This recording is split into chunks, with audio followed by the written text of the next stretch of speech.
When you find yourself stuck, frozen, tired, broken, you can't take another step, you gotta think back to everybody before you. I think about World War I, World War II, the Great Depression, Vietnam, people I know that are missing arms, legs. I know folks that had to cut their own fingers off. We've seen movies where someone had to cut his arm off to get to safety. Like, you need some reference point that is just much, much worse than where you are.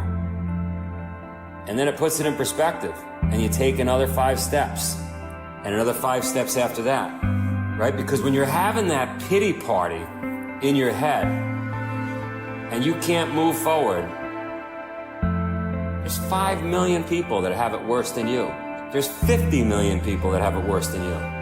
So stop complaining, take a few steps forward, and remember, you have 8 days left in you.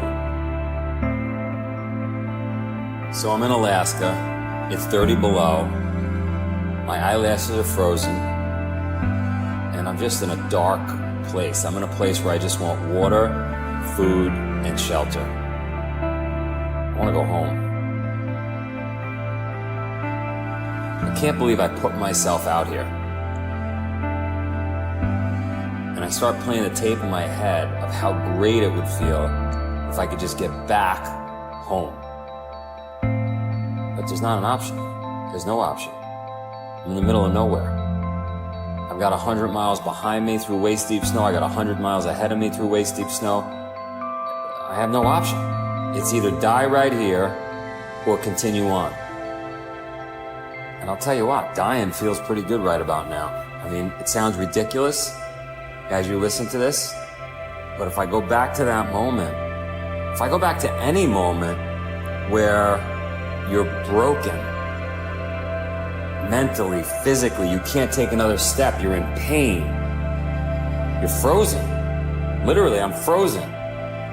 You gotta somehow find something to motivate the next step and the step after that. And if I could just make it, to that snowdrift over there, and then I'll figure out what to do after that. Even when you think you can't take another step, even when your mouth is dry because you haven't had water, you're eating snow, you're starving, you're burning 14,000 calories a day, you can't take another step, you have 8 more days in you. And somehow I mustered up enough strength to go 100 yards ahead, and 100 yards after that, and another 100 yards, and 8 days later, I got to the finish line.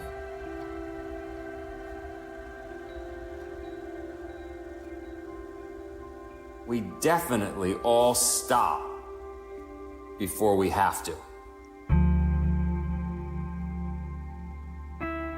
We stop because we think we have to. We don't stop because we have to.